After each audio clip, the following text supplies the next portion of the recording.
साथियों, यदि आप कोई प्लॉट या ज़मीन की रजिस्ट्री करवा रहे हो तो एक नया नियम जान लीजिए कि रजिस्ट्री होने के बाद भी पूरे पैसे करने के पे कर दिए आपने, रजिस्ट्री करवा ली, बिल्कुल कानूनी तरीके से करा ली, ज़मीन के डॉक्यूमेंट सही है, फिर भी लोगों को ज़मीन पे कब्जा नहीं मिल रहा है। ठीक है, विवाद हो रहा है, कब्जा नहीं ले पा रहे हैं। या मान लीजिए आपने 10 साल पहले ज़मीन खरीदी है, उसकी थोड़ी सी बाउंड्री है, तो भी आप सावधान हो जाइए, तो भी आप इस नियम को समझ लीजिएगा। ठीक है, कि लोग बाग रजिस्ट्री करवा रहे हैं, बिल्कुल सही ज़मीन, सब कुछ सही, फिर भी कब्जा नहीं मिल रहा है। तो ये समस्या क्यों आ रही है, क्या नियम है, इसके लिए आपको समझना होगा 116, 117 और नियमावली 109। तो सब कुछ आपको समझाएंगे, जिससे आपके साथ कोई भी ज़मीन खरीद रहे हो या मान लीजिए आपका कोई प्लॉट पड़ा है, उसकी थोड़ी सी बाउंड्री है, तो आपके साथ ये दिक्कत ना आए, फिर भी हो सकती है दिक्कत। ठीक है, तो मैं आपको तीनों जो आर्टिकल मैंने आपको बताए, सेक्शंस बताए, उनके बारे में कानून समझाऊंगा, नियम समझाऊंगा। उससे पहले मैं आपको एक चीज़ और बता दूं साथियों, यदि आप कोई लीगल एडवाइस लेना चाह रहे हैं या उत्तर प्रदेश में कोई ज़मीन खरीद रहे, डॉक्यूमेंट्स चेक करवाना चाह रहे हैं, इस पर कोई विवाद तो नहीं, डबल रजिस्ट्री या मान लीजिए लोन वगैरह, तो आप करवा सकते हैं। कॉन्टैक्ट नंबर वीडियो की डिस्क्रिप्शन में मिल जाएगा, आपको वहाँ पर फीस बता दी जाएगी, व्हाट्सएप पर मैसेज करेंगे, उसके बाद बात होगी। तो साथियों, सबसे पहले क्या है कि लोग बाग ज़मीन की रजिस्ट्री करवा रहे हैं, बिल्कुल ज़मीन की सही रजिस्ट्री है, सब कुछ है, फिर भी उनको बाद में बेचारों को कब्जा नहीं मिल रहा, 20-20 लाख रुपए की ज़मीन खरीद रहे। तो ये होता क्यों है एक्चुअली? क्योंकि भाई जो एडवोकेट रजिस्ट्री कर रहे हैं वो तो आपको ये कुछ समझाएंगे नहीं। उन्हें क्या, उन्हें रजिस्ट्री की, पैसा जेब में डाला, भाई उनका काम हो गया। तो देखिए साथियों, मान लीजिए आप एक ज़मीन खरीद रहे हो, ठीक है, और इसमें खरीद रहे हो 1391 में। ये सामने देखिए, ये इस प्रकार से कुछ मैप होता है, प्रत्येक कहीं भी ज़मीन खरीद लो, जो गाटा संख्या होता है इसी प्रकार से कुछ मैप होता है। ठीक है, कहीं 1391, कहीं 401, कहीं कुछ, तो एक गाटा में आप ज़मीन खरीद रहे होगे।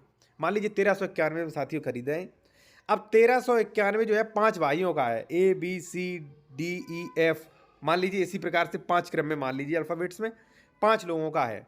ठीक है, उसमें मान लीजिए आप मुझसे खरीद रहे हो, ठीक है, और आपका नाम है एक्स। अब साथियों क्या है, आपने मुझसे खरीदा, अब इसमें 5 भाई हूं मैं। ठीक है, मैंने अभी आपसी सहमति से बंटवारा कर लिया, मैं कहीं पे कब्जा ली हूँ 1391 में, दूसरा भाई कहीं, तीसरा कहीं, चौथा कहीं, पांचवा कहीं, इस प्रकार से अपना अपना कब्जा लिए हैं भाई, खेती कर रहे हैं। लेकिन साथियों, अभी इसमें 116 की कार्रवाई नहीं हुई, ना 117 की कार्रवाई हुई, यानी कि एक्चुअली मेरा बंटवारा नहीं हुआ है। जहां पे मैं कब्जा भले लिए हूं, दूसरा भाई वहां से हटा सकता है, ठीक है, कि मैं भी इसमें लूंगा। ठीक है ना, तो जब तक इसका बंटवारा यानी कि कुराबंदी नहीं होती है, तब तक ये डिसाइड नहीं होता है कौन कहाँ है। अब मान लीजिए आप मुझसे ज़मीन खरीद रहे हो, ठीक है, मैं 1391 में एक साइड पे कब्जेदार हूँ, यहाँ पे आप देख सकते हैं रेड कलर से। ठीक है, आप मुझसे ज़मीन खरीद रहे हैं, ठीक है, मैंने कहा भाई मैं आपकी अपनी ज़मीन बेच रहा हूँ, मैंने ये वाली इस साइड जो रेड कलर से देख रहे हो वो ज़मीन बेच दी। ठीक है, अब बेच दी, अब मेरे भाई क्या कर सकते हैं भाई, मान लीजिए अक्सर एक भाई जब बेचता है तो जो 4 भाई होंगे उन्हें दर्द होता है कि मुझे क्यों नहीं बेची, क्यों बेच दिया इसको। तो वो क्या करेंगे, वो आपको यहाँ से हटाएंगे। थोड़ा भी अगर विवादित हुए वो, तो आपको हटाएंगे। वो कहेंगे भाई बंटवारा नहीं हुआ यहाँ पे, अभी कुरार डिसाइड नहीं हुआ, आपको इस साइड नहीं देंगे, आपको पीछे देंगे। कोई कहेगा आपको इस साइड नहीं देंगे, हम उधर उस कोने में देंगे, उस कोने में लीजिए जाके। तो ऐसा विवाद आएगा। और ये अगर चारों भाई हो, यानी कि मैंने अपने उदाहरण रखा है, मान लीजिए मेरे मुझसे आप खरीद रहे हो, तो मेरे चारों पांचों अगर वो विवादित टाइप के हैं तो वो निश्चित विवाद करेंगे 100%। ठीक है, और भाई उनका विवाद कानूनी है, क्योंकि अभी 116 की कार्रवाई तो नहीं हुई है, अभी अंश निर्धारित नहीं हुआ, और अंश निर्धारित हो भी गया मान लीजिए, तो वहां पे कुरा डिक्लेरेशन नहीं हुआ कि भाई मान लीजिए मेरा इधर है, दूसरे वाले का इधर है, तीसरे वाले का कुरा यहाँ बनाया गया, पूरा पश्चिम। ठीक है, तो वो डिसाइड नहीं हुआ। अब 1391 कौन कहाँ है ये तो पता नहीं भाई, 1391 हमारा भी है, पांचों का भी है, तो इस प्रकार से विवाद करते हैं और वो कब्जा नहीं करने देते। पहली दिक्कत तो ये आती है साथियों, समझ लेना आप। ठीक है, दूसरी दिक्कत क्या आती है वो आप जान लीजिए कि साथियों, मान लीजिए 1391 ये गाटा है और हम 5 भाई हैं। मान लीजिए साथियों कि उन 5 भाइयों ने, मान लीजिए ये रोड पे है, ये देखिए यहाँ पे देख सकते 1391, यहाँ पे देख सकते सामने से रोड पे है। ठीक है, अब मैंने क्या किया, मैं हूं दबंग टाइप का, तो मैंने क्या किया, मैंने पूरा सामने का फ्रंट का कब्जा कर लिया। ठीक है, और चारों भाइयों को पीछे ढकेल दिया।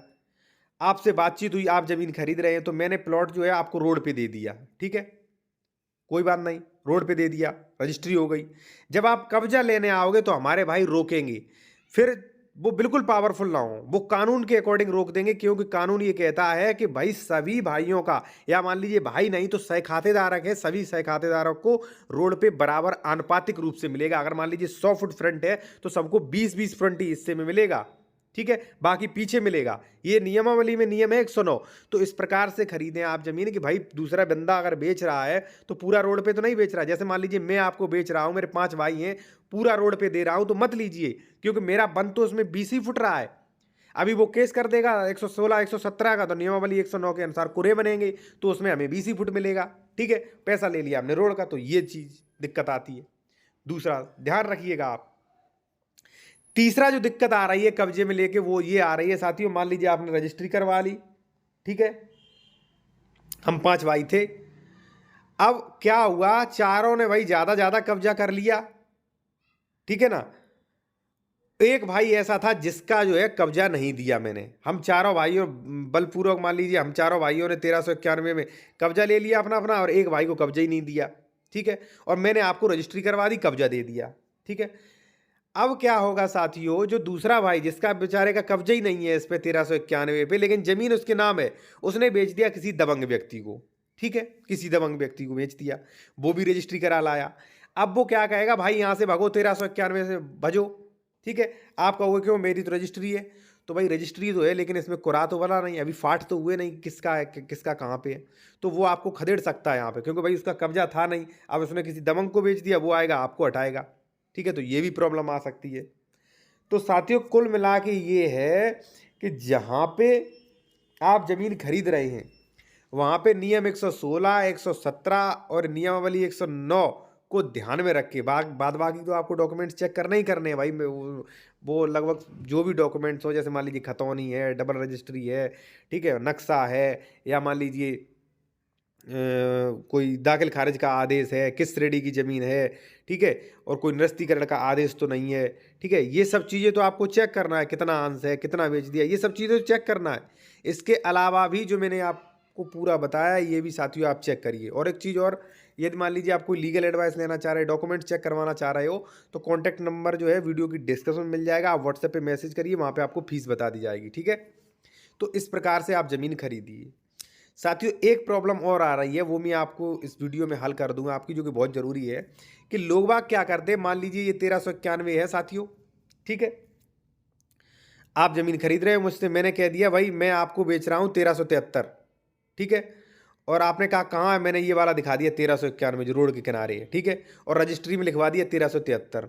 जब आप कब्जा करने आए, आपको 20 दिन बाद पता चलता है भाई मैंने पैसा दिया रोड का, लेकिन घाटा 1373 तो पीछे है। तो इसलिए आप नक्शा देखिए, नक्शा नहीं निकाल पाते रेवेन्यू का तो कोई दिक्कत नहीं, आप तहसील से निकलवा सकते हैं, या मान लीजिए मुझसे भी आप संपर्क कर सकते हैं। कॉन्टैक्ट नंबर आपको वीडियो की डिस्क्रिप्शन में मिल जाएगा। ये नक्शा मेरे द्वारा भी आप निकलवा सकते हैं, कंप्यूटराइज ऑनलाइन वाला। तो ठीक है साथियों, चैनल को लाइक करें, सब्सक्राइब करें और लोगों को शेयर करें। धन्यवाद।